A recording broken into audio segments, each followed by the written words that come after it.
Papa Dudut. Ako nga pala si Joel, 40 years old. Kabilang sa mga may kondisyon na dwarfism. 3 talampakan lamang ako sakto. Iba't iba ang mga tinatawag sa akin ng mga tao.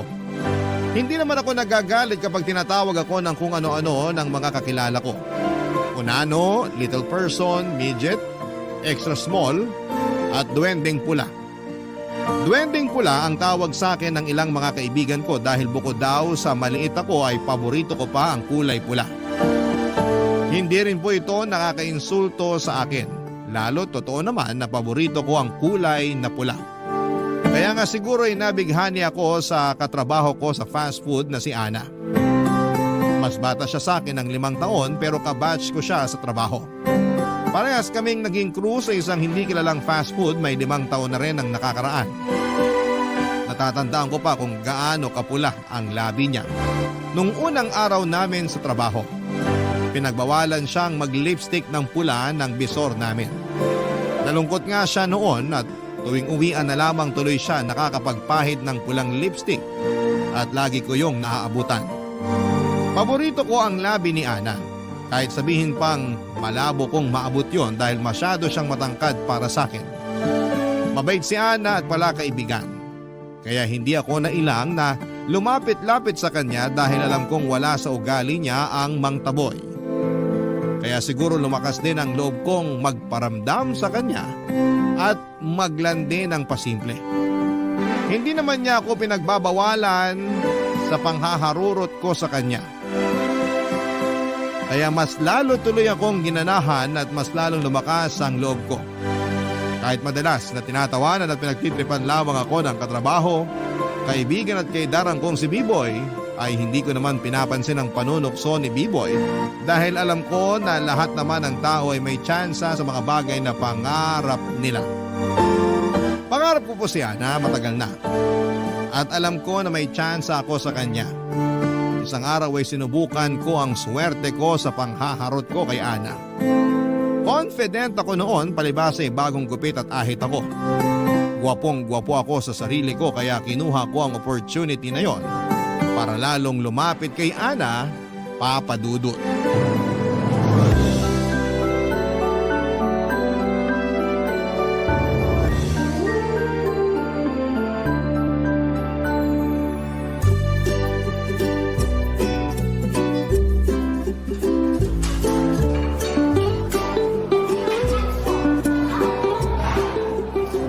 Hi, Ana! Ay, Joel! Nakakagulat ka naman!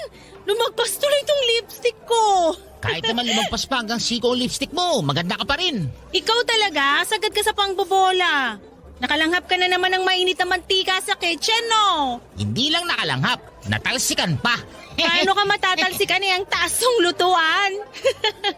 Joke! Paibaba yung talsik ng mantika eh. Gusto talaga akong puntiryahin. Uy, joke lang yan, Joel, ha? Baka ma-offend ka. Ako? Ma-offend? Ano pala ibig sabihin ng offend? Ikaw talaga, puro ka biro. Hindi ko talaga alam ang ibig sabihin nun, kaya ako tinatanong. Alam mo, minsan, di ko na talaga alam kung nagbibiro ka na o seryoso. Magkapit tayo bukas para malaman mo. G ka? Day off ko bukas eh. Maglalaba pa ako. Natambakan ako kasi hindi ako nakapaglaba last week. Tulungan na kita maglaba. Ako na yung gagawa ng mga bula sa labada. Loko! Kaya na yun ng sabon ko. May iba pa akong kayang gawin. Itanong mo kung ano. Sige nga, ano? Ang magmahal. Boom! Ewan ko sa'yo. Porke bagong gupit at ahit ka lang dyan, kaya ang daldal mo na naman. Buti naman, napansin mo ang gupit at ahit ko. Sinadya ko talaga to para sa'yo. Ay, nako, Joel.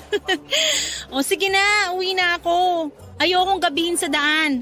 Ingat kayo ni B-Boy pag-uwi, ha? Bye, Ana. Ang magmahal. Boom! Tigilan mo nga ako, B-Boy. Nagawa mo talagang sabihin yung banat mong yun? Kaya ka natatalsikan ng mantika eh. Wala ka talagang magawa kundi mangasar, no? Buhusan kaya kita na kumukulong mantika. Oh, paano mo magagawa yun? Ang taas ng lutuan. Saka baka tapos na yung pagkulo ng mantika kapag naibaba mo na. Doon ka na nga, pare. Magbudbud ka na lang nasi sa french fries.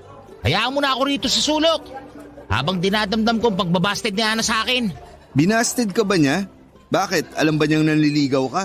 Dapat ramdam niya na yun. Sinabi ko na nga na tutulungan ko siya maglaba pero tumanggi naman siya. Eh di busted na, di ba? Hindi naman porket tinanggihan niya ang tulong mo sa paglalaba, busted ka na. Di ba pwedeng wala lang siyang tiwala sa paglalaba mo? Nakita kita maglaba ng basahan sa kitchen. Ayoko na lang mag-talk. Panira ka talaga ng self-confidence, no? Binibiro ka lang. Ano ba kasing plano mo kay Ana? Diligawan ko siya. Hindi nga niya alam na nanliligaw ka. Bakit di mo pa kasi diretsahin? Para ka namang hindi lalaki, B-boy. Siyempre, tatansyahin ko pa siya. Sa gera nga, inaaral muna ang kalaban bago sumugod. Ganon din sa panliligaw. Galingan mo ha. Kasi nakipagpustahan na ako sa mga katrabaho natin na mapapasagot mo si Ana. Ginamit niyo pa talaga ang love life ko para magsugal. Dahil ang pag-ibig ay isang sugal. Boom!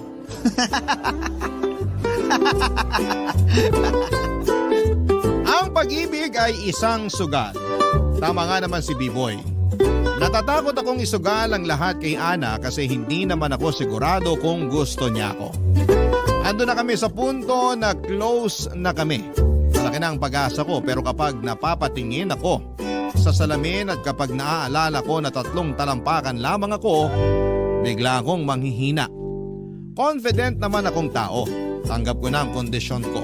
Hindi na nga ako napipikon sa pang-aasar ng mga tao sa paligid ko pero nagkakatalo lamang talaga kapag si Ana na ang kaharap ko. Bigla kong hihilingin na sana ay ipahiram ni Cinderella ang fairy godmother niya sa akin para patangkarin ako kahit na hanggang alas 12 lamang ng hating gabi. May glass shoes kaya na pwedeng umubra para tumangkad ako. Napapailing na lamang ako sa mga naiisip ko. Pero hindi ako pwedeng sumuko, hindi ko pwedeng sukuan si Ana dahil siya ang paborito kong tao. Siya ang gusto kong maging asawa, siya ang gusto kong maging ina ng mga anak ko. Tuwing walang masyadong customer ay lagi akong nagpapantasya ng buhay kasama si Ana. Lagi kong ini-imagine na nakabili na kami ng maliit na bahay. Meron din kaming 2 e-bike kung saan ay gagamitin naming panghatid at pagsundo sa mga magiging anak namin. Pinapangarap ko rin na laging makita si Ana na naka-lipstick ng kulay pula kahit nasa bahay lang at naglalaba. Paborito ko talaga ang kulay pula, lalo na kapag nakikita ko yon sa labi ni Ana. Tutulungan ko siyang maglaba at pupurihin niya ako sa paglalaba ko dahil kaya kong magtanggal ng mancha kahit na walang bleach. Sa mga ganitong pantasya ay napapangiti at ginaganahan na ako buong araw. Lalo na kapag nakikita ko po si Ana. Kaya hindi ko maiwan ang trabaho ko dahil kay Ana. Hanggat kasama ko siyang crew ay hindi ako magre-resign. Isang araw ay nilakasan ko ang loob kong kausapin si Ana. Tapos na ang duty namin at mukhang nag-aabang na lamang siya ng jeep para makauwi. Nilapitan ko siya at nakipag-small talk ako, Papa Dudut.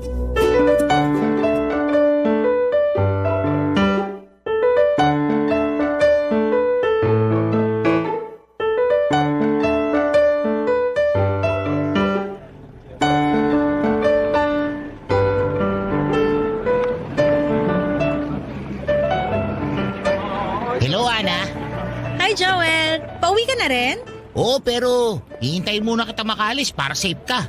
Ang sweet naman. Thank you, ha. Sweet talaga ako. Mahihiya lahat ang may diabetes sa tamis ko. Nagbibiro na naman siya. Pinapatawa mo talaga ako lagi. Kung kailangan mo ng 3 talampakang payaso, andito lang ako, ha. Payaso? Kailangan mapula ang labi mo. Papahiramin kita ng lipstick para dyan. Ana, bakit nga pala hindi ka nakalipistik ngayon? Nasanay kasi ako na tuwing uwian mapula ang labi mo. Napansin mo pa talaga yon?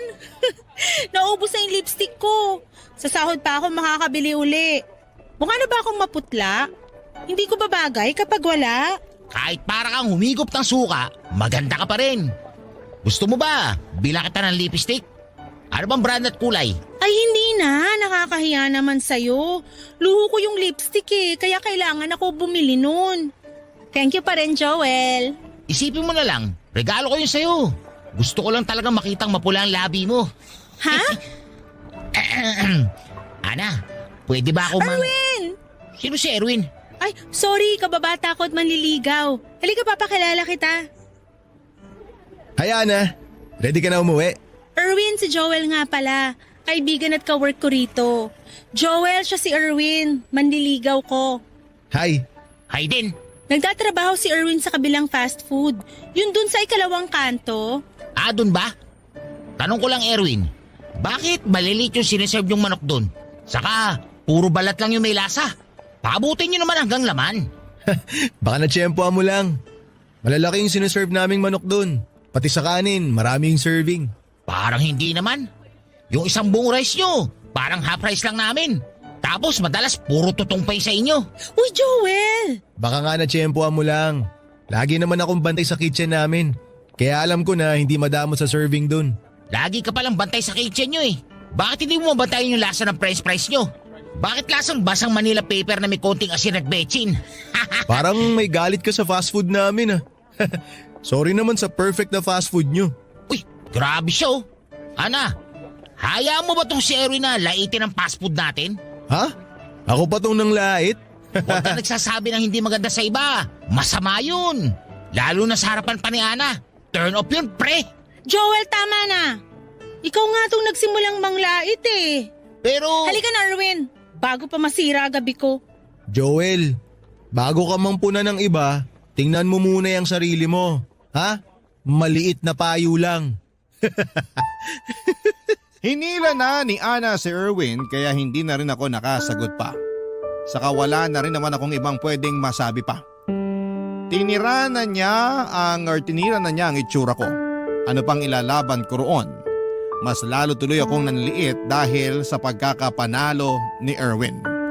Pinagmasdan ko na lamang sila na pumara ng jeep at ako naman ay naiwang mag-isa sa entrance ng fast food namin. Nayaran ako sa inasal ko. Hindi naman ako mayabang o mapanglait.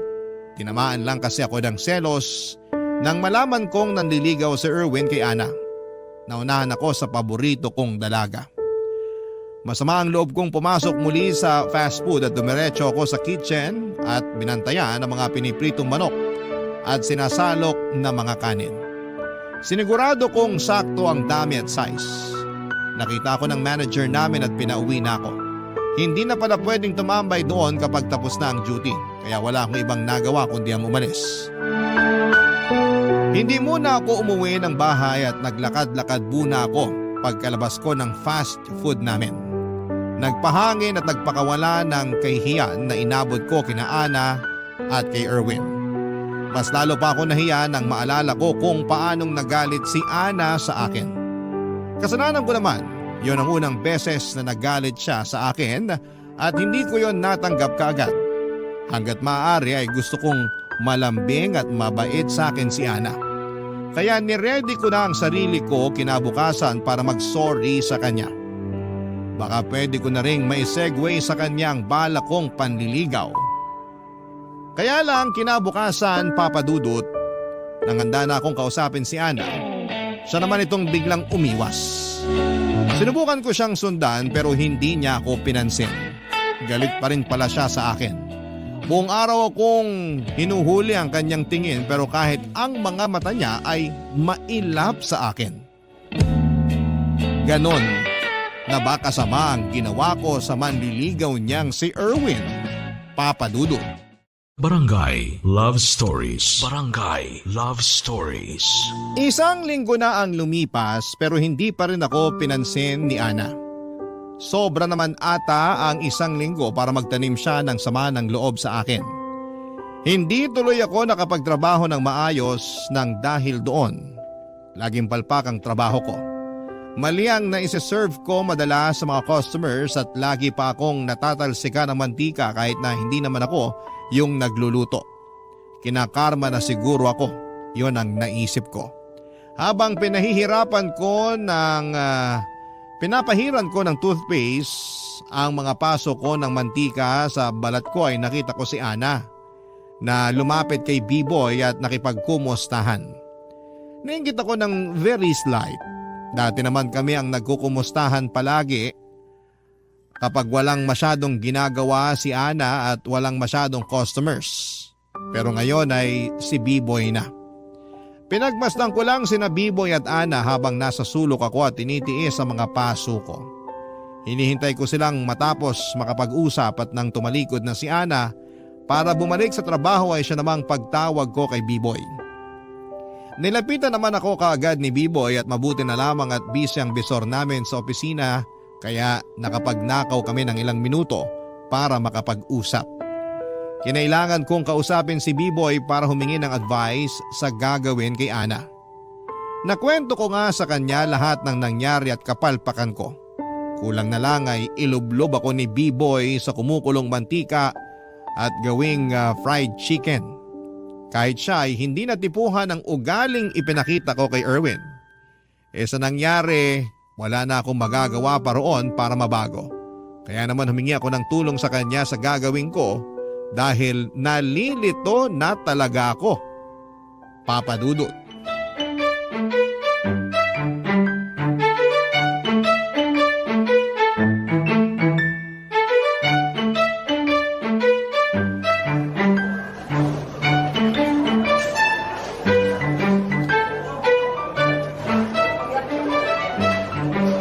Tukmul ka talaga, Joel.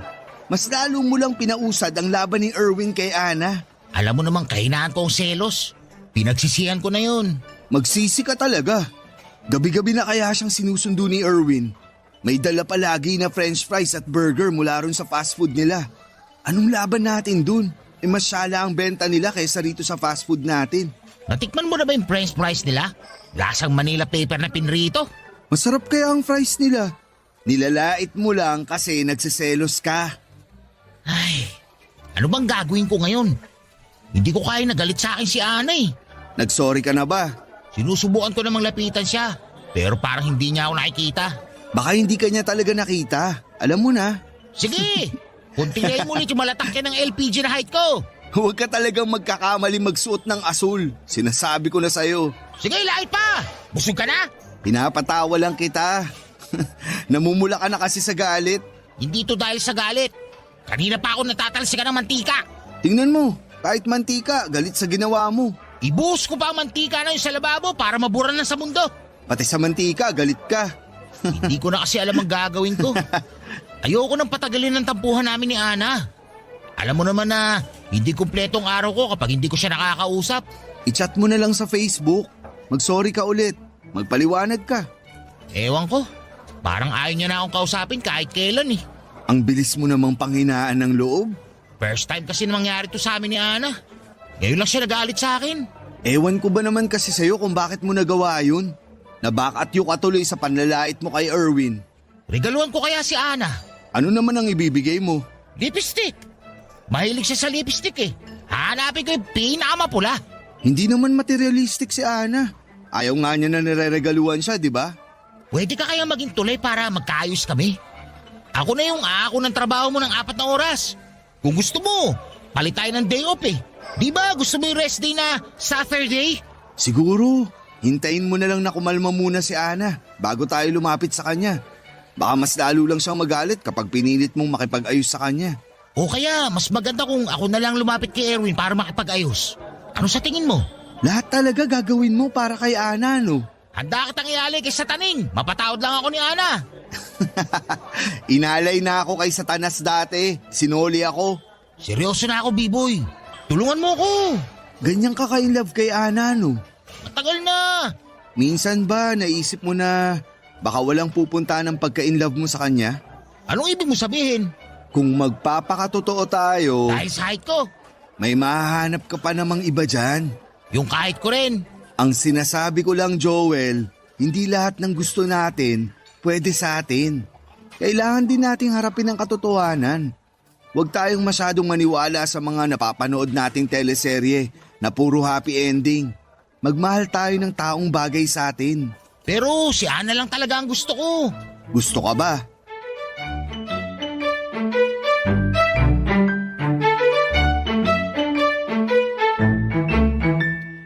Napatahimik ako bigla sa sinabi ni B-Boy. Walang alinlangang gusto ko si Ana pero si Ana gusto rin ba ako? Oo, mabait siya sa akin pero baka hanggang doon lang yon. Ako lang tong mataas ang pangarap na may magkakagustong babae sa akin. Alam kong malayo ang agwat namin pagdating sa height. Nung una ay hindi ko naman yon nakitang problema dahil alam kong hindi tumitingin sa pisikal na itsura itong si Ana. Pero noong pinaramdam sa akin ni B-Boy na kailangan kong maging makatotohanan, doon ako napaisip bigla. Baka kailangan ko na rin maghanap ng katulad ko. Yung maaabot ko ng literal. Pinagmasdan ko ang mga maiksi kong kamay at binti. Nakaramdam ako ng sama ng loob. Bakit kailangan sa akin pa ibigay ang problemang ito?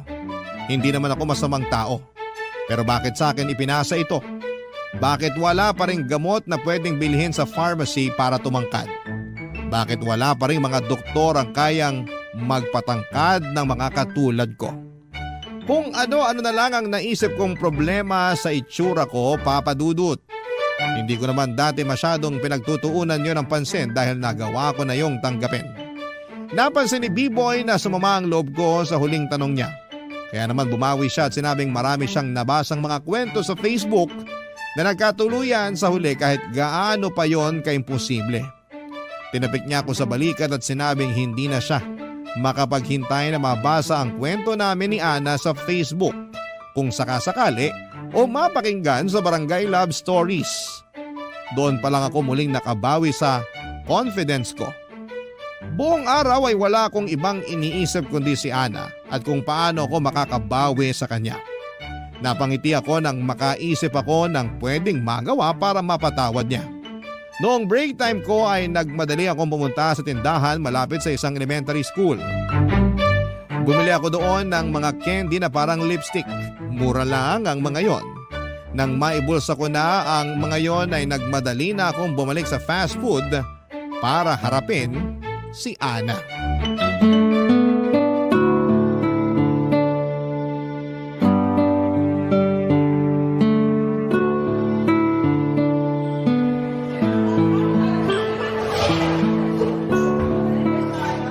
Ana, O ano? galit ka pa rin ba sa akin? Obvious ba? Sorry na kasi. Magtrabaho na lang tayo, pwede? Hindi kasi ako makapagtrabaho ng maayos kung galit ka sa akin. Hindi ko na problema yon. Kausapin mo naman sana ako ng maayos. Bakit ikaw? Nakipag-usap ka ba sa amin ni Erwin ng maayos? Nabigla lang ako noon. Hindi ko pa rin maintindihan kung bakit nilait mo yung manok, kanin at fries sa fast food nila. Inaano ka ba ng mga pagkain nila? Binugbog ka ba ng manok at patatas nila? Kasi naman nakaramdam lang ako ng... Nang ano? Ay... Siguro nainggit lang kasi ako na mas malakas ang aircon sa fast food nila. Saka mas mabango yung ginagamit nilang mantikas na pamprito. Hindi pala talsik di tulad ng sa atin. Niloloko mo ba ako? Sorry na talaga, Ana. Nagsisisi na ako sa ginawa ko. Kung gusto mo, pag dumalaw ulit dito si Erwin, magsosorry din ako sa kanya. Wala nang kaso yung kay Erwin. Kinausap ko na siya. Ay naman pala eh. Napatawad niya na pala ako. Bakit ikaw ayaw mo pa? Kasi hindi ko inaasahan namang babastos ka ng ibang tao. Hindi yun yung Joel na kilala ko. Mabait at marespeto yung Joel na nakakasama ko. Pero yung pinakita mong kagaspangan nun? Grabe! Parang hindi kita kilala. Wala na ako ibang magagawa para mabawi yung ginawa ko. Ang kaya ko na lang gawin, mag-sorry. At bigyan ka ng maraming mapulang lipstick. Di ba sinabi ko na ayokong nireregaluhan ako ng luho ko? Bago mo tanggihan to. Tignan mo muna, please. Ayoko, hindi ako tumatanggap ng regalo, lalo kung mahal. Diyan ka matutuwa sa akin. Kasi hindi mahal to mga lipstick na nabili ko. 5 piso nga lang ang isa eh. May iba't ibang flavors pa. Lipstick? 5 piso? Baka naman mamaga ang labi at lalamunan ko dyan pag ginamit ko. Gusto mo pa yata akong ipahamak? Hindi no. Ginagamit nga ito ng mga grade 1 eh. Nakita ko. Grade 1? Gumagamit ng lipstick? Talagang niloloko mo ako, no? Ito, tingnan mo muna bago mo tanggihan. Eto. Candy lipstick! Alam ko to, paborito ko yung strawberry at melon flavors. Sakto. Di naman ako strawberry. Kasi yun ang pinakamapula sa nakita ko noon. Paborito to ng pamangking ko. Saka nakikihingi rin ako sa kanya kapag binabantayan ko siya. Thank you, Joel, ah. Ano, Ana? Pinapatawad mo na ako? Okay na ba tayo ulit? Hindi ka na masungit?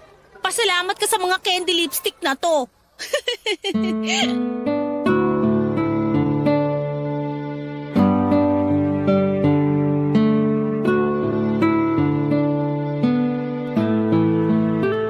Tuwang-tuwa si Ana habang isa-isang binuksan ng mga candy lipstick.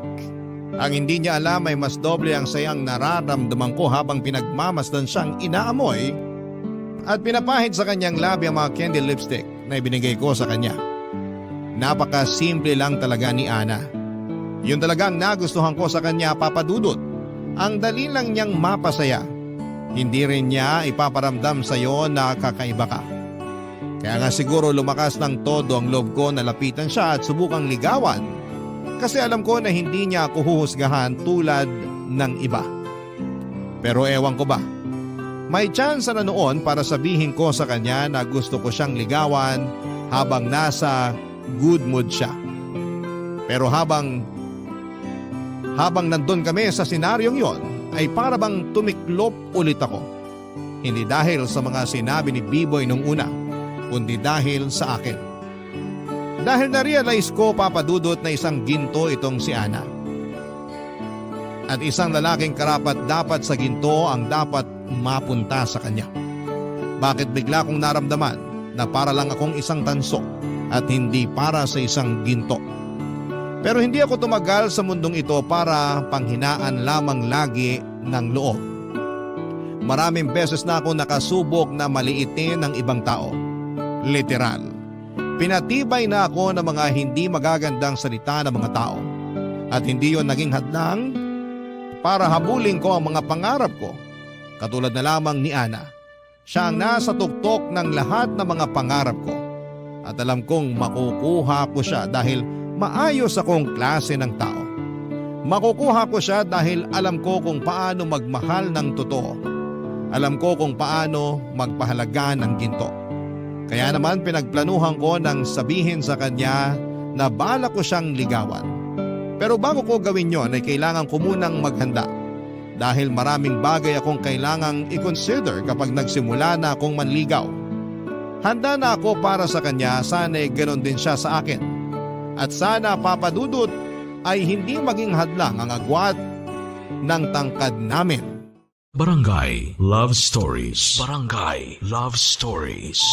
Bata pa lamang ako ay tampulan na ako ng tukso. Noong nag-aaral ako ay lagi akong pinipilit bihisan ng damit na pangmanika ng mga kamag-aral kong babae. Gusto nila akong paglaruan at pagtawanan sa harapan ng mga crush nila. Tuwing may okasyon sa pamilya namin ay lagi akong binabalibag ng mga pinsan ko. Ginagawa rin nila akong laruan.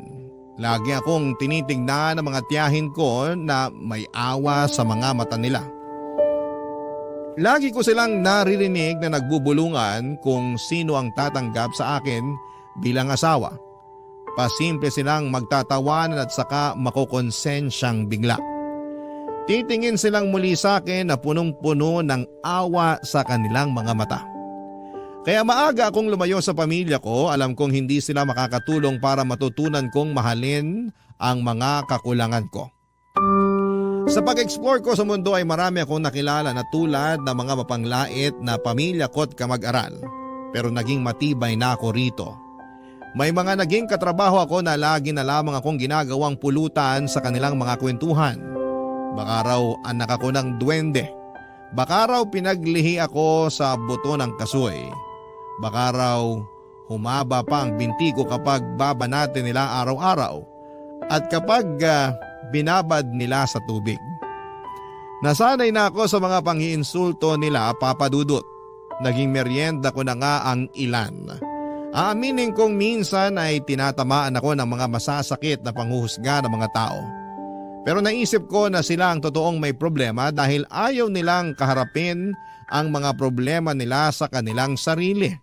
Kaya naman naghahanap sila ng sa tingin nila ay mas mahina sa kanila para yon ang kanilang puntiryahin. Para maging takas pansamantala sa mga issues nila sa kanilang mga sariling buhay, Papa Dudut.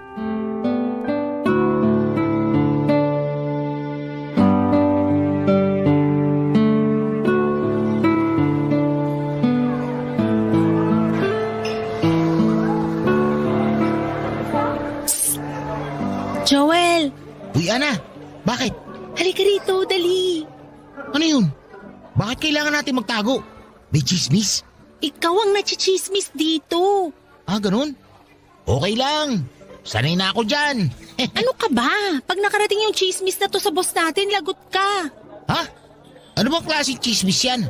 Nagbebenta ka raw ng mga imported na tsokolate sa mga crew at customer? Oo! Gusto mo ba? Meron pa akong natitira sa bag ko. Teka, kukunin ko lang. Hindi ka pwedeng magbenta ng tsokolate rito sa trabaho. Bawal yan. Hindi mo ba nabasa yung company policy natin? Yung first page lang ang nabasa ko eh. Hindi ko naman kasi maintindihan lahat. Ang daming English. Basta nakasulat doon na bawal magbenta ng kahit na anong klase ng pagkain ng crew sa mga katrabaho niya at mas lalo sa customers. Bakit naman? Marangal naman na trabaho ang pagbebenta ng tsokolate ah. Marangal nga, pero wala naman sa lugar. Kaya itigil mo na yan bago pa makarating sa bisor natin. Ayoko nga. Gagalingan ko na lang magtago pag nagbebenta ako. Joel! Saka, tulong din to sa mga katrabaho natin na gusto makabili ng tsokolate na pasalubong sa mga mahal nila sa buhay. Mas mura ang benta ko kaysa sa mga grocery. Kaya makakatipid sila. Joel Pati naman yung mga eh. anak ng mga customer natin na naumay sa mga mamantikang pagkain natin. Deserve nila ang panghimagas sa tsokolate. Hindi ka talaga papaawat, no? Di talaga. Gipit ka ba? Sorry kung ganito na ako magtanong. Kasi parang sapat naman yung sahod mo rito. Wala kang utang na binabayaran, matipid at masinop ka sa pera. So bakit? Basta, may pinag-iipunan lang. Ano? Basta nga. Kung luho lang yung pinag-iipunan mo, wag mo nang itawid yan dito sa trabaho. Magbenta ka sa labas ng fast food, wag dito. Baka malagot ka talaga sa bisor natin pag nahuli ka. Ako na nagsasabi sa'yo. Nag-iipon ako para sa future dates natin. Future dates? Kasi gusto ko, ready ang bulsa ko kapag lalabas na tayo para mag-dates. Hindi naman pwedeng pamasahe lang ang puhunan ko sa dates natin, no? Bakit tayo magde-date? Para makilain natin ang each other. Kilala na natin ang isa't isa, diretsahin mo ko. Kasi gusto ko ligawan ka. Joel, Kaya pag nabenta ko na lahat ng tsokolate sa bag ko, kahit sa mo gusto, libre ko. tigilan mo na yung kakabenta ng tsokolate rito sa trabaho. Masama yan. Yan lang ba ang kaya mong isagot sa akin? Paano naman yung tungkol sa panliligaw ko sa'yo? Joel, lumapit lang ako sa'yo ngayon para uwating ka sa pagbebenta mo ng tsokolate. Sige, titigilan ko to. Pero ano muna sagot mo sa panliligaw ko? Excuse me nga muna. Baka hinahanap na ako sa labas.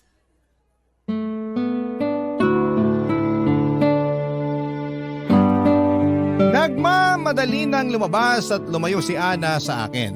Pinagmasdan ko ang likuran niya habang palayo sa akin. Bigla ko naalala ang unang beses na nabasted ako. Ganon na ganon din. May natipuhan ako sa unang trabaho ko, akala ko ay may pag-asa ako sa kanya kasi mabait naman siya sa akin. Noong sinabi kong gusto ko siyang ligawan ay nagmadali siyang tumalikod sa akin. Mula noon ay iniwasan na niya ako at nalaman ko na lamang sa mga katrabaho ko na pinagtatawanan niya ako dahil ang lakas daw ng loob kong manligaw. Hindi ko naman daw siya kayang maabot.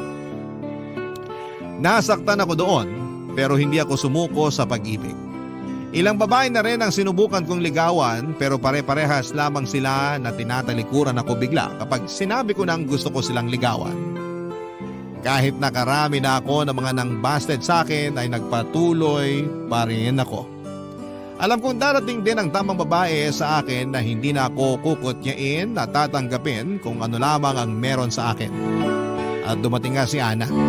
Pero nanganganib na maulit ang nakaraan ko nang talikuran din niya ako matapos kong sabihin na bala ko siyang ligawan. Tinigil ko na nga ang pagbebenta ng tsokolate at naging klaro na sa akin na wala namang patutunguhan ang pag-iipon ko dahil hindi naman ako pinagbigyan ni Ana na ligawan siya. Pinamigay ko na lamang ang mga natitira kong tsokolate sa mga customers naming bata. Nagpatuloy ako sa trabaho para makalimutan ko ang pangbabasted ni Ana sa akin. Iniwasan ko rin si Ana at alam kong napansin niya yon. Dahil sa gilid ng mga mata ko ay nakikita kong panayang sulyap niya sa akin. Mas lalo lang tuloy akong nahirapang tanggapin ang pangbabasted niya sa akin.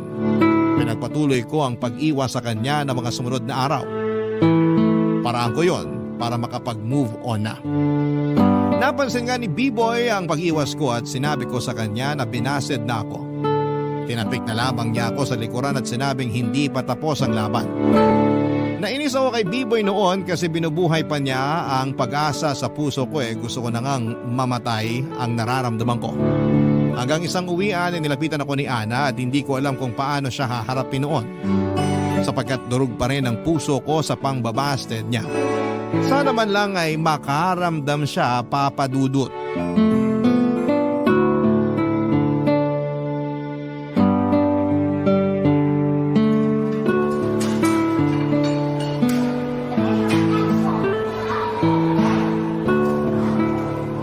Hindi ka na raw nagbebenta ng tsokolate? Nachismis lang sa akin ang mga katrabaho natin. Bawal, di ba? Pero marami ka pang natira sa bag mo. Sayang naman yun kung langgam lang makikinabang. Pinamigay ko na lang sa mga customer nating bata. Ang sweet naman. Thank you. Wala ka na bang natira dyan kahit isang piraso lang? Kahit yung nilalanggam na. Wala na. Ang tipid mo namang sumagot. Sumasagot lang naman ako sa kung ano tanong mo. Naninibago lang. Dati kasi isang tanong, 10 sagot ka eh. Nakakamiss yun. Sa susunod na lang ako sasagot ng 10. Galit ka ba sa akin? Hindi ako pwedeng magalit sa'yo. Iniiwasan mo kasi ko eh. Busy lang. Alam mo namang marami tayong customer eh. Pero dati naman kahit ilang tray pa yung hawak mo, nagagawa mo pa rin akong kamustahin. Ay, o sige na nga. Kumusta ka? Eto, nalulungkot. Hindi kasi ako pinapansin ng isa dyan. Ako ba? Meron pa bang iba? Huwag ka nga ganyan, Ana. Anong wag akong ganito? Huwag mo na akong pasahin at paikutin. Alam mo namang marupok ako eh. Ha? Huwag ka namang panggap na hindi mo alam ang sinasabi ko. Binasted mo ako, di ba? Binasted? Nung sinabi ko sa'yo naliligawan kita, nagmadali kang layuan ako. Tinalikura mo ako. Eh ano ba tawag doon? Pangbabasted na pala yun ngayon? Eh ganun ang ginagawa ng mga nililigawan ko noon eh. Tatalikuran nila ako kapag sinabi kong liligawan ko sila.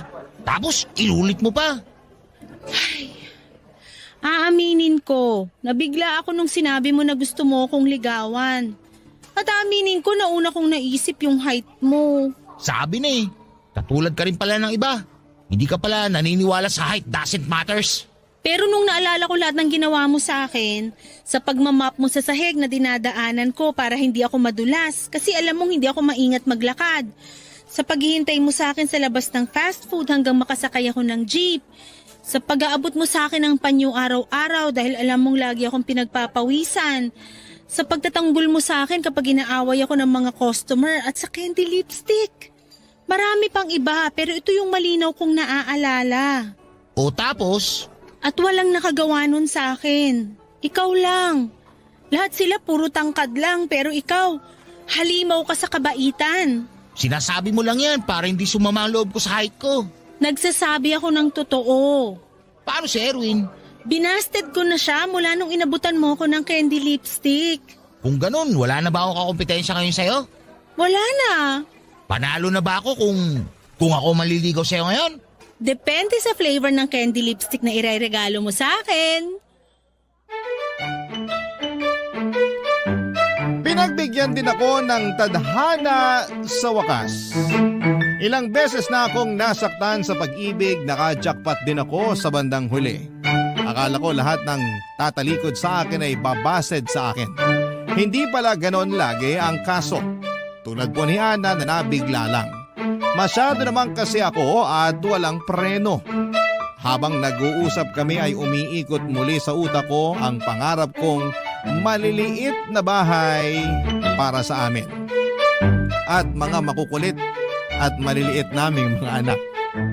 Ang dalawang e-bike na panghatid at pangsundo sa mga anak namin at ang ipopost kong love story namin sa Facebook na mapapakinggan din sa Barangay Love Stories. Marami na ako naging plano para sa amin ni Ana. Ganon siguro kapag sigurado ka na. Nang dumaan ang jeep na sasakyan ni Ana ay hinawakan ko ang kamay niya at tinanong kung pwede ko ba siyang ihatid sa kanila. Ngumiti si Ana at hindi binitawan ang aking kamay. Proud siyang sinabay ako sa jeep habang magkahawa kaming dalawa. Sa ngayon, Papa Dudut ay patuloy pa rin po ang panliligaw ko kay Ana. Dinoble ko ang pagsisikap na patunayan sa kanya na karapat dapat ako sa matamis niyang oo. Walang palya ang pagbili ko ng mga candle lipstick na nagdadala ng ngiti sa mapula niyang labi. Hindi na rin ako tinutukso pa ni B-Boy lalo't inaabangan na niyang mapasagot ko si Ana para manalo na siya sa pustahan. Gagamitin daw niya ang perang mapapalalunan niya para pang-date sa isa naming katrabaho. Nainggit ata sa ligawan namin ni Ana kaya nakisabay na rin siya. Maraming salamat po sa pagpili ng aking kwento at hangad ko na nakapagdala ko ng pag-asa sa mga katulad kong hindi pinagpala sa height at itsura. Totoong may kulang sa atin, aminin na po natin. Pero oras na dumating ang isang taong magmamahal sa atin ng totoo, hindi natin mararamdaman pa ang kakulangan na yon dahil sa wakas, kompleto na tayo. Muli maraming salamat po sa inyo, Papa Dudut, ang inyong forever kapuso at kabarangay, Joel. Dear Papa Dudut, meron ba kayong tao na hindi ninyo gusto dahil galit kayo sa kanya? Ako kasi ay meron. At yon ang stepfather ko. Pero bago ko ikwento sa inyo isa-isa ang mga dahilan kung bakit hindi ko siya gusto at galit ako sa kanya. Pabati muna ng isang magandang tanghali sa inyong lahat, avid listener at certified kabarangay na talaga ako since nadiskubre ko ang programa ninyo na Barangay Love Stories noong pandemic. Marami akong natutuhan sa mga kwento ninyo lalo na pag ito ay tungkol sa pamilya. Kaya nga na-inspire ako nito na magbahagi ng storya ko. Tawagin niyo na lamang po ako sa pangalang Lilibet, 31 years old at nagtatrabaho bilang loan officer sa isang bangko sa Quezon City. Pero ang kwentong ibabahagi ko ay magsisimula noong 20 years old ako. Noong edad kong yon, ay may pinakilala sa akin ang mama ko na lalaki. Si Sergio na boyfriend daw niya. Pero imbes na matuwa ay nagalit ako sa mama ko dahil para sa akin ay wala siyang karapatang pumasok sa isang relasyon matapos siyang lokohin at iwan ng tatay ko noong 8 taong gulang pa lamang ako. Hindi sila kasal at matagal na silang hiwalay. Papa's girl ako pero lumaki ako sa poder ng mama ko. At sa paglipas nga ng panahon ay napatawad na ng mama ko ang papa ko at piniling maging civil ang relasyon nila sa isa't isa. Kahit na may sarili ng pamilya ang tatay ko.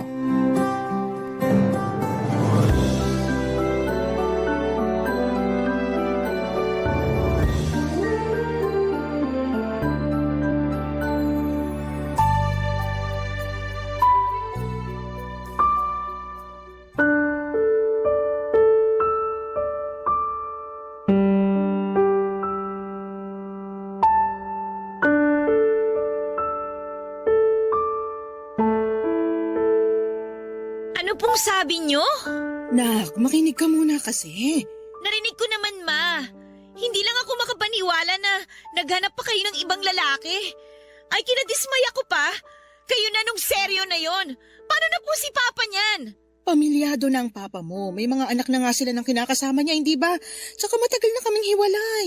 Oo nga po, pero umaasa pa rin ako na baka magkabalikan pa rin kayo. Lalo ngayon na lagi sila nag-aaway ng kinakasama niya. Anong ibig mo sabihin? Kinuwento lang sa akin ng kapatid ko sa chat.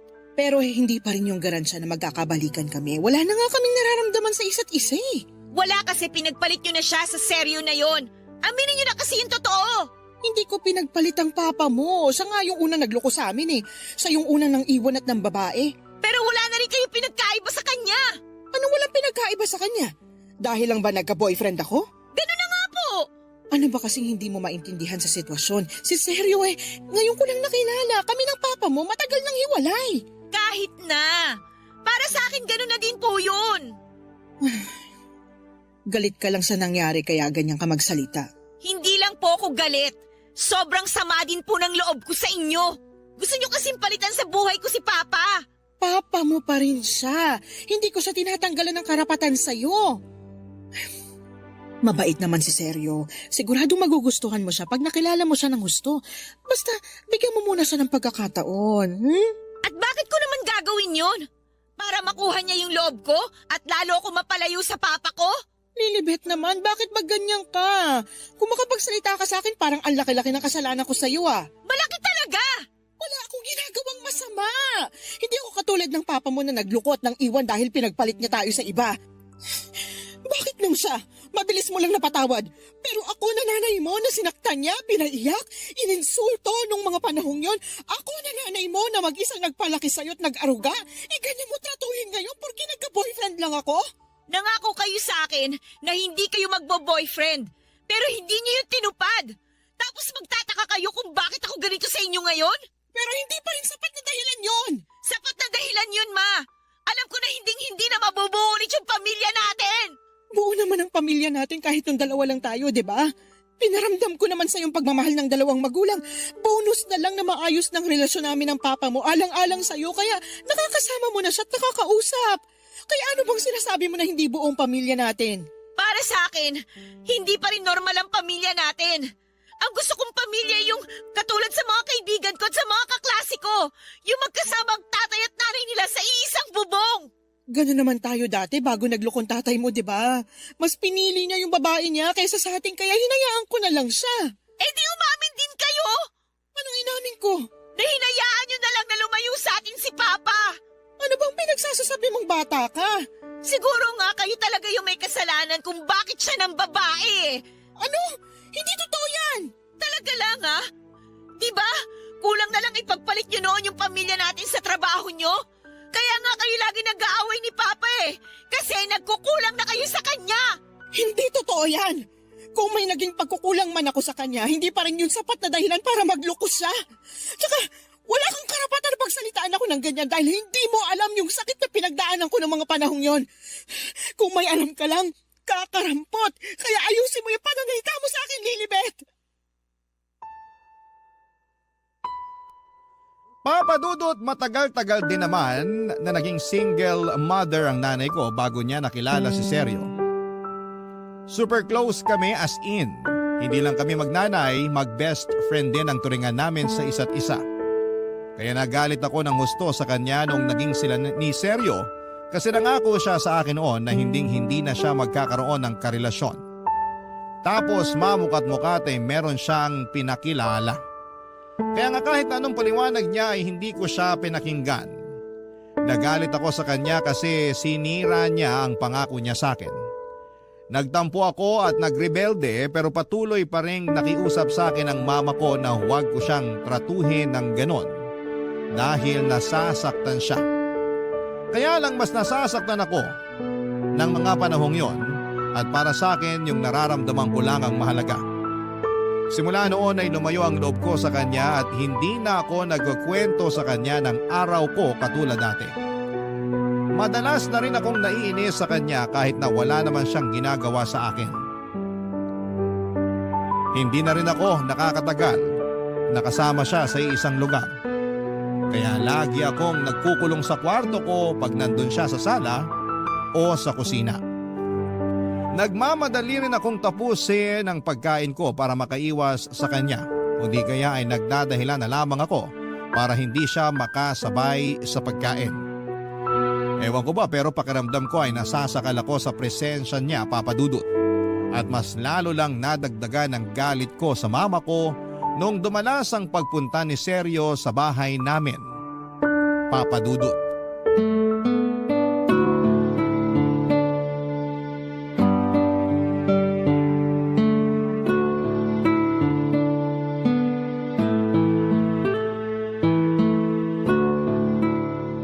Sa palagay mo, magugustuhan ni Lilibet tong niluto kong sinigang na salmon?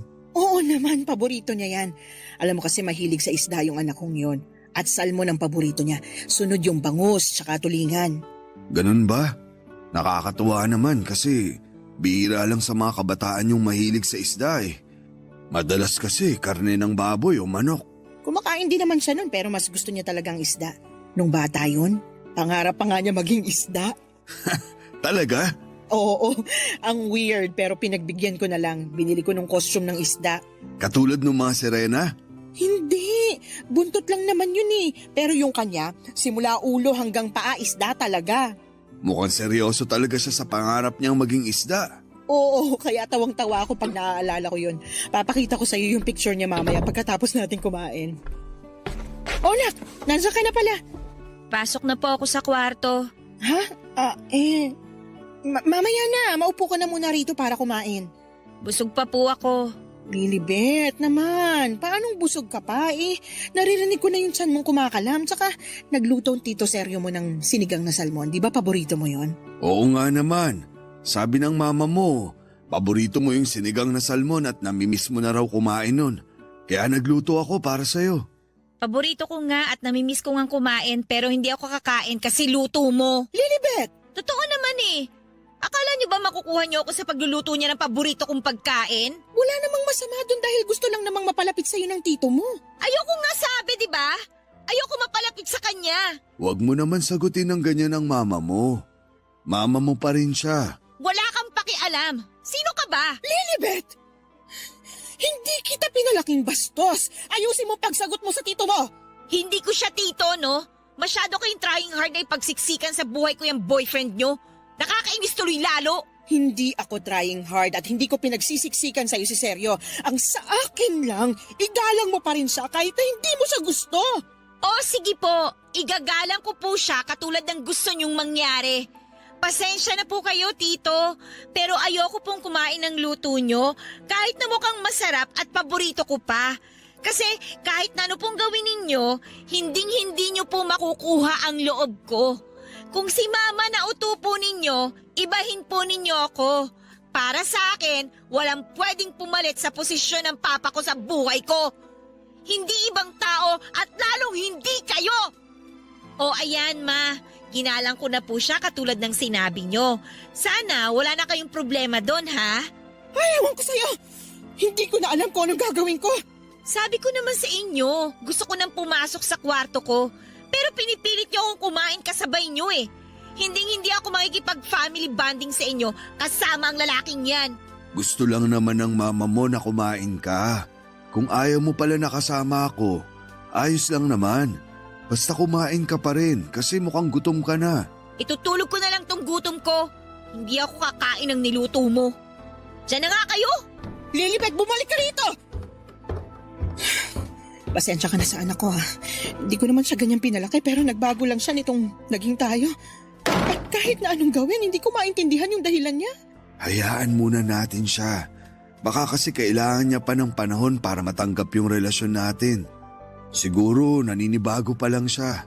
Pero naniniwala naman ako na magiging maayos pa rin ang lahat. Salamat, Sergio. Maraming salamat talaga. Walang anuman. Tara, kumain na tayo.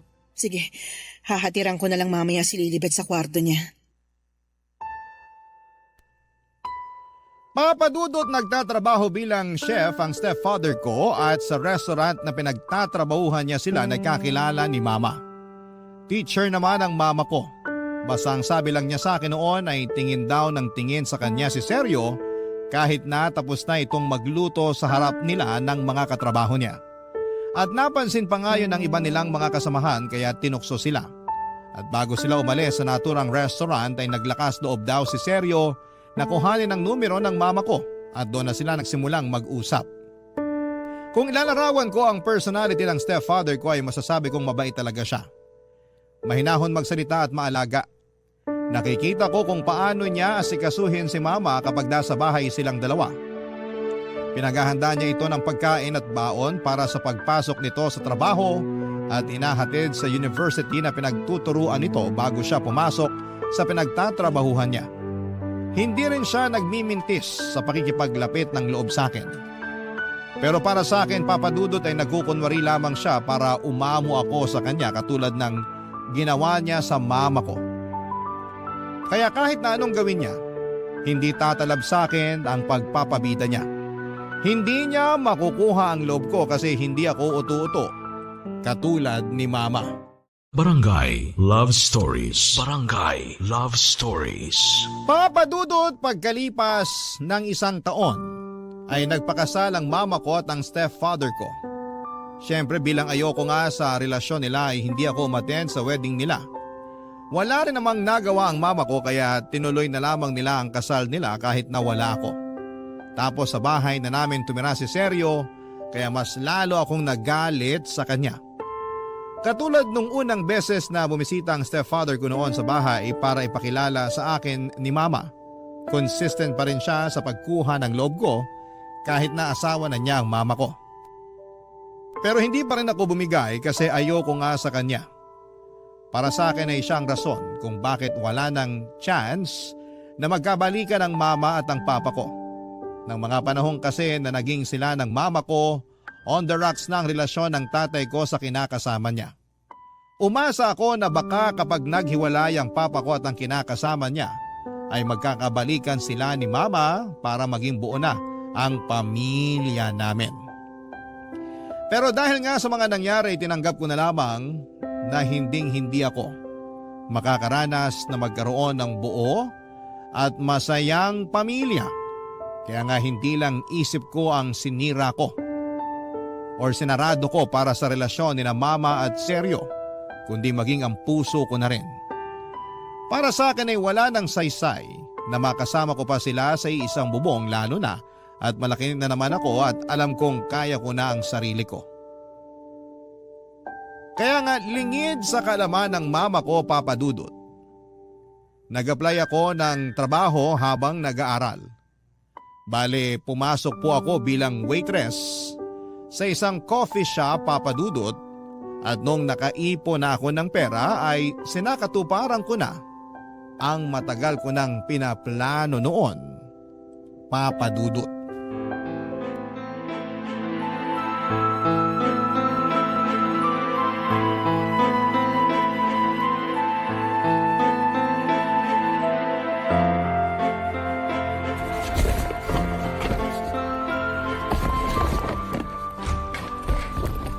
Nak, saan ka pupunta? Bakit ka naglalagay ng damit sa bag mo? Hindi po ba halata? Aalis na ako sa bahay na to. Bakit aalis ka? Saan ba punta mo? Wala na po kayo doon, no? Tsaka, ang lakas naman ng loob yung tanungin ako kung bakit ako aalis. Hindi man lang kayo marunong makaramdam dyan. Naturingan pa namang nanay ko kayo pero wala rin. Dahil ba to sa pagpapakasal namin ni Seryo? Ano pa nga ba? Yun lang naman yung problema natin dito di ba? Nagmamahalan kami. Ano bang mali doon? Maling-mali yun kasi nagpatali ka na talaga sa kanya. Hanggang ngayon ba naman pinipilit mo pa rin na magkakabalikan kami ng papa mo? Oo! Umaasa pa rin ako pero sinira nyo na yung pag-asang yun. Kaya ngayon nakasal na naman kayo, mas maganda siguro kung bumukod na ako. Hindi mo naman kailangan bumukod Pwede tayong magsama-sama rito. Ayoko nga kayo makasama, di ba? Hindi ko nga matagalan ang presensya ng Seryo na yun pag nandito sa bahay nung hindi pa kayo kasal Tapos ngayon na mag-asawa na kayo, mas lalong ayoko na tumira dito kasama kayo. Ilang beses ko bang dapat sabihin na mabait si Seryo? Kahit ilang beses mo siyang binastos, ni minsan hindi siya nagalit sa'yo. Pinagpapasensyahan ka niya dahil desidido siyang makuha ang loob mo. O anong gusto niyong gawin ko? Sana sinubukan mo man lang natanggapin siya bilang stepfather mo. Sana binigyan mo siya ng tsansa na patunayan ang sarili niya sa'yo. Hindi ko nga kailangan ng bagong tatay, di ba? Meron na akong tatay. Bakit ba kasi puro na lang yung tatay mong bukang bibig mo? Wala rin naman siyang pakialam sa'yo. Ha? Anong sinabi niyo? Totoo naman, di ba? Kailan ba yung huling beses na nakapunta ka sa bahay nila? Saka sabi mo, ayaw sa'yo nung kinakasama niya.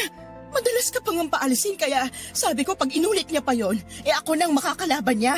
Kahit na mukhang wala nang pakialam sa akin ng papa ko, hindi pa rin dahilan yung para pilitin niyo ako mapalapit sa asawa ninyo. Nak naman, ba't pa kasi ganyan ka? Bakit ang tigas ng puso mo sa stepfather mo? Kahit man lang sana alang-alang sa akin, subukan mo siyang kilalanin. Bakit ko gagawin yun? Hindi niyo nga ako iniisip nung naging kayo, di ba? Baka nakakalimutan niyo, Ma. Nangako kayo sa akin na hindi na kayo makikipagrelasyon. Pero bakit may pinakilala na lang kayo na boyfriend ninyo? Sinira niyo yung pangako niyo sa akin Tapos ngayon gusto niyo tanggapin ko yung asawa niyo sa buhay ko bilang stepfather ko? Sinubukan ko namang tuparin yung pangako ko sa iyo Kaya nga ilang taon din akong hindi nagkaroon ng karelasyon kasi nag-focus ako sa pagpapalaki sa iyo. Bakit bigla niyo naman sinusumbat sa akin ang bagay na yan? Ginusto niyo rin naman na palakihin ako, di ba? Kung ayaw niyo pala, di sana binigyan niyo na lang ako sa papa ko. O di kaya naman niligaw niyo na ako sa kalye nung bata pa lang ako. Ano bang pinagsasasabi mo? Hindi ko magagawa yun sa'yo dahil anak kita. Tsaka, ikaw na lang ang meron ako kaya bakit kita ibibigay dun sa tatay mong nang iwan sa atin? Ewan ko sa inyo, Ma. Mukhang kahit na anong gawin ko, hindi nyo talaga maiintindihan yung nararamdaman ko. Kaya tama lang talaga ang desisyon ko na umalis sa bahay na to. At saan ka naman pupunta kapag umalis ka? Nag-aaral ka pa, Lilibet? Hindi mo ba kaya ang sarili mo? Yun ang akala nyo. Palibasa kasi maliit na bata pa rin yung turing nyo sa akin eh. Ipapaalala ko lang sa inyo, Ma. Malaki na ako at may kakayanan na ako magdesisyon para sa sarili ko. Tsaka kumikita na rin naman ako ng pera dahil may trabaho na ako. Ano? At anong klaseng trabaho yan? Nagtatrabaho ako bilang waitress sa isang coffee shop para makaipon ng pera at makalis na sa bahay na to. Bakit ngayon mo lang sinabi sa akin? Bakit ko naman sasabihin sa inyo? Kasi mama mo pa rin ako. Kahit nagalit ka sa akin, dapat sinasabi mo pa rin sa akin yung mga ginagawa mo. Di ba, ganun ka naman sa akin noon? Noon yun, Ma. Pero hindi na ngayon. Malaki na ang pinagbago ko kasi kayong nagtulak sa akin na lumayo ang loob sa inyo. Kaya hindi nyo ako mapipigilan ng umalis sa bahay na to kasi ayaw ko na nga kayong kasama. Lalo na yung asawa nyo. Papa Dudut, hindi ko pinakinggan ang iyak at pakiusap ni Mama ng mga panahong yon. Naging matigas ang puso ko para sa kanya nang ituloy ko ang pag-alis ko sa bahay namin. Para po sa akin, yun ang unang hakbang ko para maging malaya sa pamilya naming matagal na rin namang wasak. Tumuloy ako sa isang maliit na apartment kung saan ay naging roommate ko doon ang kaklase ko. Nag-working student ako at kahit na mahirap sa akin na walang nanay na nag-aasikaso ay tiniis ko pa rin para lamang mapangatawanan ang pag-alis ko sa amin. Laging tumatawag o nagchat-chat sa akin ang mama ko pero hindi ko siya sinasagot o sinisin man lang. Nami-miss na raw niya ako at gusto niya akong makita. Pero ayoko siyang makita kahit na miss ko na rin siya ng mga panahong yon. Mas nananaig kasi ang galit ko sa kanya at sa desisyon niyang pakasalan ang stepfather ko. Para sa akin ay mas pinili niya ito kaysa sa sarili niyang anak kaya dapat pagdusahan niya ang kapalit ng desisyon na yon. Inabala ko na lamang ang sarili ko sa pag-aaral at pagtatrabaho para makalimutan ko ang pinagdadaanan ko. Hindi ko na malaya na mabilis palang lumipas ang isang buwan, Papa Dudut.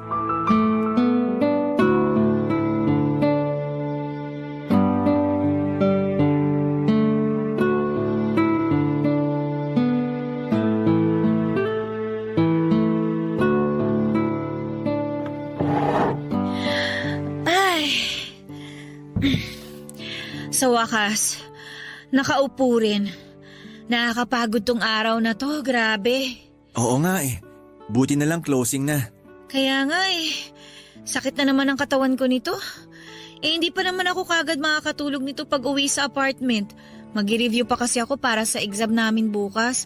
Medyo gahol na nga Pareho tayo. Medyo gahol na rin ako kasi busy din sa ibang school activities. Nasabi mong member ka rin ng publication nyo, di ba? Oo. Ang galing mo nga kasi napagsasabay-sabay mo yan. Pati nag-working student ka rin. Hindi ka ba nahihirapan?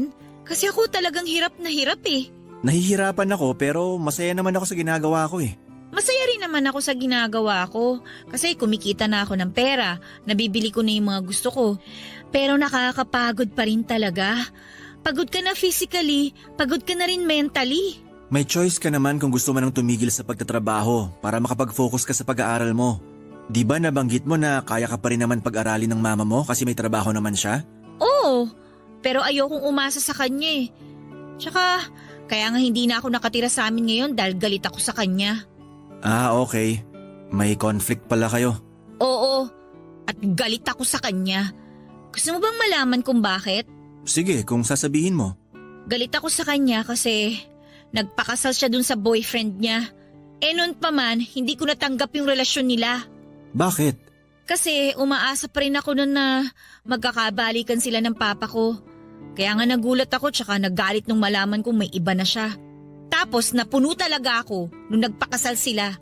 Para kasi sa akin, sinira niya yung pangako niya na hindi makikipagrelasyon sa iba Sandali.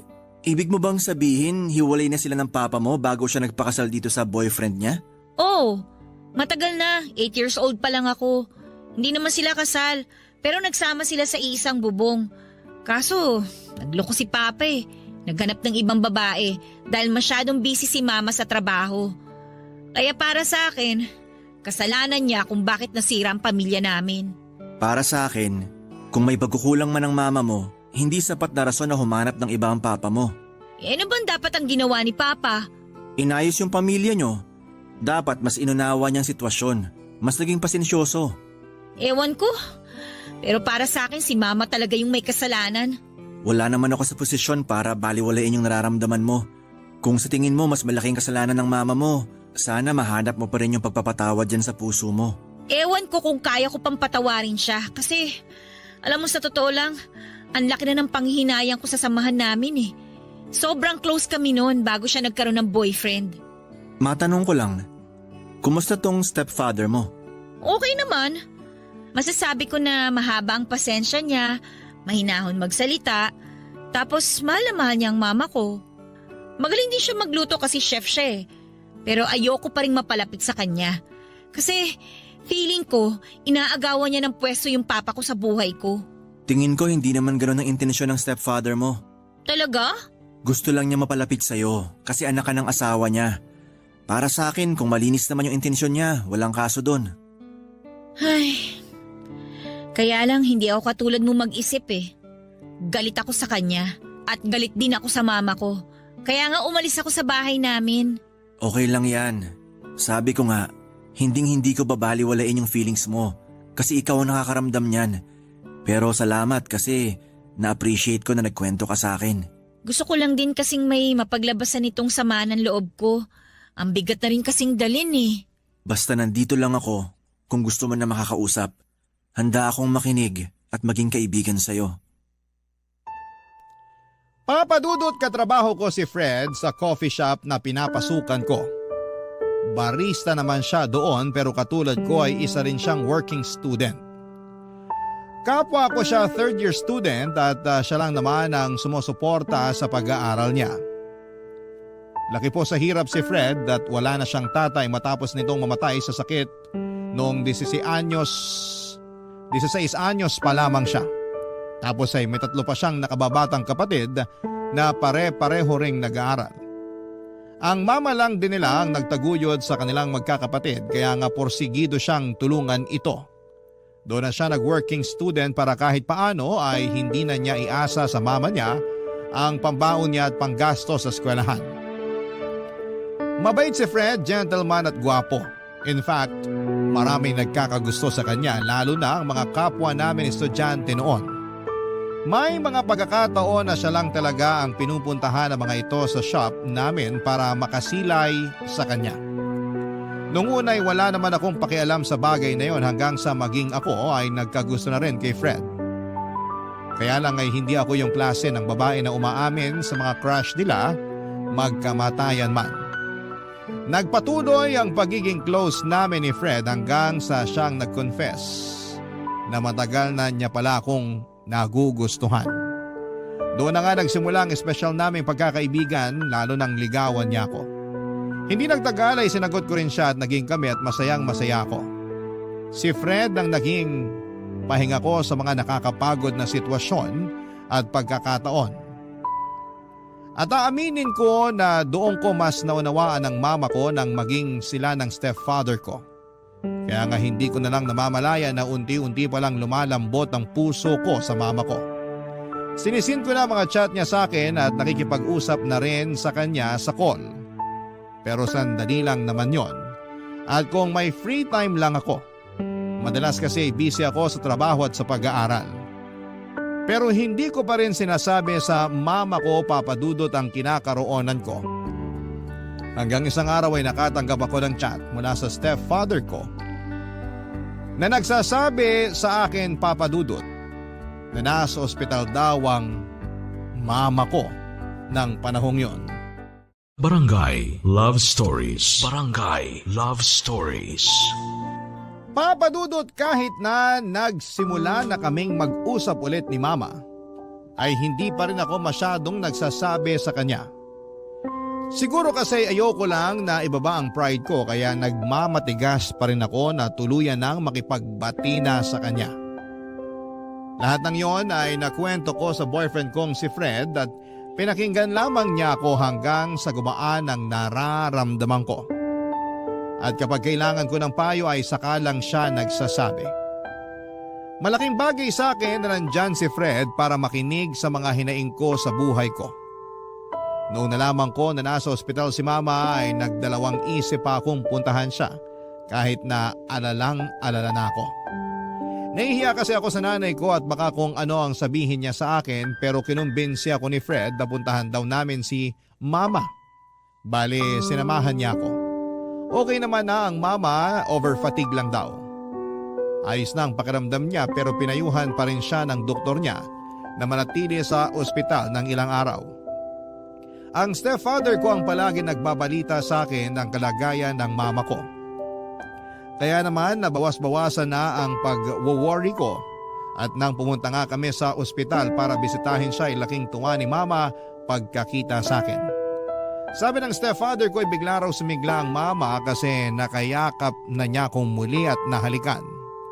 Lalo tuloy akong nakonsensya kasi nagawa ko pa siyang tiisin ng ilang buwan. Pinakilala ko na rin sa kanila ng stepfather ko si Fred bilang boyfriend ko at naging maayos naman yon. Hindi ko rin nakalimutang magpasalamat sa stepfather ko dahil hindi niya pinabayaan si Mama lalo na at wala ako sa tabi niya ng mga panahong yon. Makalipas nga papadudot ang isang taon, graduation na namin sa kolehiyo ni Fred. Siyempre umattend ang Mama at ang stepfather ko at sobrang proud na proud sila sa amin ng boyfriend ko. Niyakap ako ng mahigpit ni Mama at ganon din ako sa kanya. Paulit-ulit pa rin ako nag-sorry sa pagrebelde ko noon pero sinabi niyang matagal na niya akong napatawad. Hindi niya raw ako kayang tiisin kasi anak niya ako. Niyakap ko rin ang stepfather ko bagaman nandun pa rin ang pagkailang. Pero lalo kong napatunayan sa sarili ko na mabait talaga siya. Mapagkalinga at hindi marunong magtanim ng galit. Mabilis na lumipas ang 6 na taon na engaged na kami ni Fred after 3 years of living together. Plano na namin magpakasal sa susunod na taon. Simple lang naman ang proposal niya at ginawa niya yon sa movie date namin sa nirerentahan naming apartment 1 week after my 28th birthday. Pero hindi ako kaagad nag-post sa social media dahil sinulit muna namin ni Fred ang sandaling yon. Kaso syempre excited kami kaya naman plinano na namin lahat-lahat hanggang sa mga guest namin at role na gagampanan nila sa wedding namin. Church wedding ang gusto namin at alam ni Fred na pangarap ko ang ganong klase ng kasal. At kahit hanggang bago matulog ay nag-uusap pa rin kami tungkol sa kasal namin. Tapos may bagay na bumabagabag sa akin ang mga panahong yon. Dahilan para masabi ko ito sa mapapangasawa ko, Papa Dudut.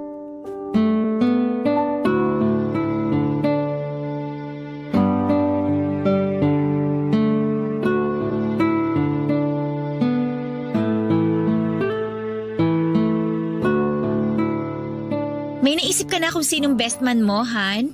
Oo, yung best friend ko si Luis. Naku, siguradong matutuwa yun. Sigurado yan. Tagal na nun hinihintay na ikasal tayo. Tapos inunahan na ako na siya raw dapat ang best man ko. Ikaw, may mga listahan ka na ba ng mga bridesmaid mo? May naiisip na ako pero tingnan ko pa rin kung sino yung makakapunta. Yung iba kasi nasa malayong lugar na nakatire tsaka nagtatrabaho. Karamihan sa kanila mga classmate ko nung college na naging kaibigan at parang kapatid ko na rin. Oo, tama rin naman. Pero bukas ko na iisipin kung sino-sino ang gusto kong maging groomsmen. Kaya nga, masyado tayong excited.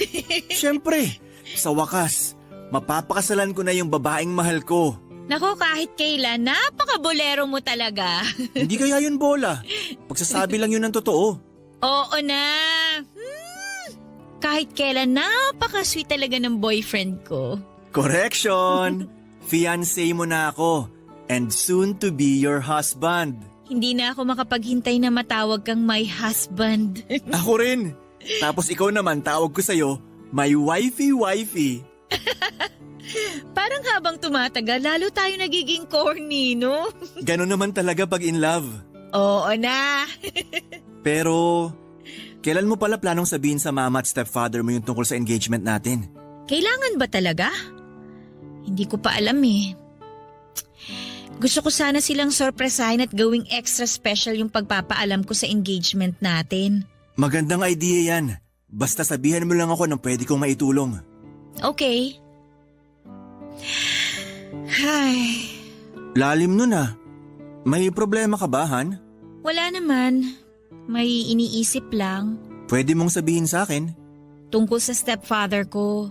Kung ano man yon, handa akong makinig.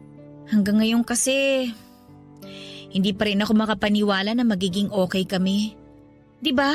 Natatandaan mo nun kung gaano ako kagalit sa kanya? Oo, natatandaan ko nga yun. Sinabi ko pa nga sa sarili ko na hindi niya makukuha yung loob ko. Na kahit na ano pang gawin niya, hindi niya mapapalitan sa buhay ko ang papa ko. Pero mali pala ako.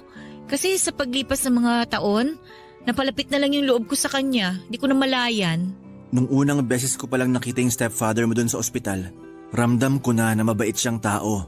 Nakita ko yung pagmamahal at pag-aalala niya sa mama mo. Kahit na mukhang puyat at pagod na rin siya sa pagbabantay. Tapos nung nagkakwentuhan kami, sinabi niya na takot siya nung sinugod niya sa ospital ang mama mo matapos mawala ng malay sa bahay niyo. Talaga? Oo, sinabi niya na hindi niya kakayanin sakaling mawala sa kanya yung babaeng pinakamamahal niya. Ramdam na ramdam ko yung takot at sensiridad niya. Kaya alam ko na nasa tamang tao ang mama mo. Tapos ako naman nagtanim ng galit sa kanya. Kasi akala ko sinira niya yung tsansa na magkakabalikan sina mama at papa. Kung tutuusin, wala naman talaga siyang sinira dahil matagal nang sira ang pamilya namin pagkatapos ngang magloko ni papa. Hindi ko lang talaga matanggap na ginawa yun ng papa ko sa mama ko. Lalo na't close kami. Papa's girl talaga kasi ako eh. Pakiramdam ko tuloy, sama-sama akong anak. Nakaraan na naman yun. Nakapag-sorry ka na rin sa kanilang dalawa at maayos na rin ang relasyon niyo sa ngayon. Kaya nga masayang-masaya ako kasi nahanap mo dyan sa puso mo yung pagtanggap at paghingi ng tawad. Ewan ko ba? Minsan naisip ko, hindi ko deserve magkaroon ng stepfather na kasing bait ni Seryo. Deserve mo.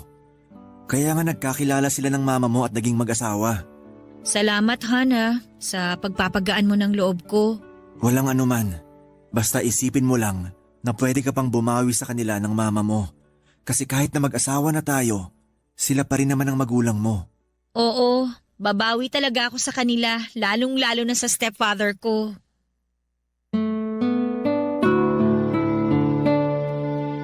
Papadudod sa totoo lang ay may punto ang lahat ng sinabi ni Fred tungkol sa stepfather ko.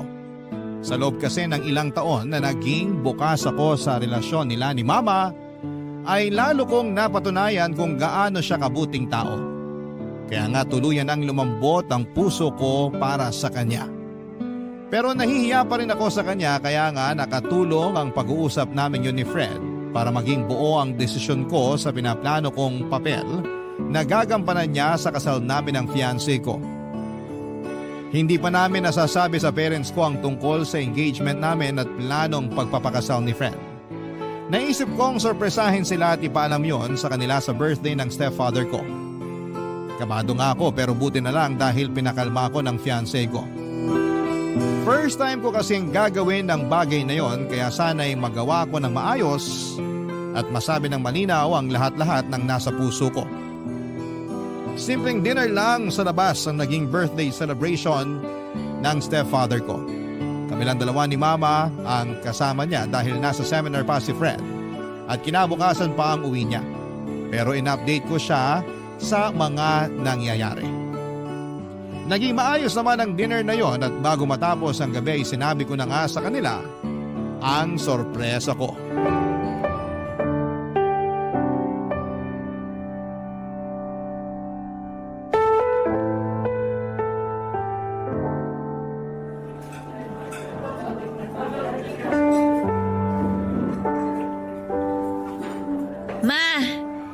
Sasabihin po pala ako sa inyo ni Tito Seryo. Ano yun, anak? Ikakasal na po kami ni Fred. Nag-propose na po siya sa akin. Talaga? Kung ganun, masaya ako para sa inyo. Tingnan niyo po yung singsing na binigay niya, oh. Ang ganda po, di ba? Oo nga, ang ganda nga. Congratulations sa inyo ni Fred. Sa wakas, magkakaroon na kami ng apo ng mama mo. Ano ka ba naman? Hindi pa buntis si Lilibet ko, ikakasal pa lang sila. Papunta na rin yun doon. Oo na. Alam mo ba, tong stepfather mo, excited na talaga maikasal kayo ni Fred eh. Ang tagal nyo na rin kasing magkarelasyon at tingin talaga namin, kasal na lang ang kulang sa inyo. Oo nga po eh. Pero syempre, nag-ipon muna kami para naman handa kami kung sakaling pasukin na namin ang pagpapamilya. Sa ekonomiya kasi natin, parang ang hirap ng bumuhay ng isang bata. Pero masarap pa rin ang magkaroon ng anak. Kayang-kaya nyo yan ni Fred. Naniniwala ako sa batang yun pagdating sa pag-handle ng pamilya. Basta, tandaan nyo palagi na higit kanino man, magkakampi kayo. Lagi nyo yun isipin. Sakaling dumaan kayo sa mga problema bilang mag-asawa. Kayo laban sa problema, hindi kayo laban sa isa't isa. Tatandaan ko po yung mga payo nyo, Papa. Anong sabi mo? Tama ba yung narinig namin, nak? Tinawag mong Papa ang tito seryo mo? Opo, Ma. Simula ngayon, Papa na po yung itatawag ko kay Tito Seryo. Salamat, nak. Pakiramdam ko, yan na yung pinakamagandang regalo na natanggap ko ngayong birthday ko. Pasensya na kayo kung natagalan bago ko natanggap sa sarili ko na hindi ang tatay ko ang nagmahal sa amin ng mama ko, kundi kayo.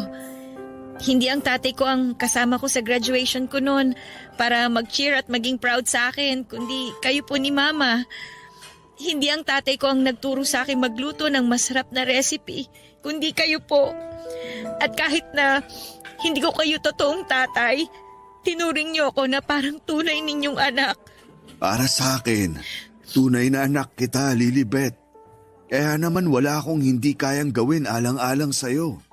Mahal na mahal ko kayo ng mama mo. Mahal na mahal ko rin po kayo, Pa. Salamat po sa pag-aalaga kay Mama, sa pagmamahal sa kanya. Yun kasi yung mga bagay na hindi niya naranasan noon sa tatay ko. Walang anuman yun. Tungkulin ko na tuparin ang mga pangako na sinumpaan ko sa harap ng Panginoon nang pakasalan ko ang mama mo. Kaya nga laking pasasalamat ko talaga sa Diyos dahil dumating sa buhay ko si Seryo. Pinaranas niya ulit sa akin magkaroon ng taong magmamahal sa akin, mag-iingat at mag-aalaga. At ngayon, kayo naman ni Fred ang ikakasal at susumpa sa harapan niya na magsasama sa hirap at ginhawa. Pero, kailan niyo ba plano magpakasal talaga? May petsa na ba? Opo, next year po. Inaayos na po namin ni Fred ang lahat-lahat. Basta, masayang-masaya kami ng mama mo para sa inyo ni Fred. Congratulations ulit, anak. Salamat, Papa. Pero may request po pala ako na sana mapagbigyan nyo. Ano ba yun? Sabihin mo lang, basta kaya ko. Gusto ko po na kayo ang makasama ko. Gusto ko na kayo yung maghatid sa akin sa altar, Papa.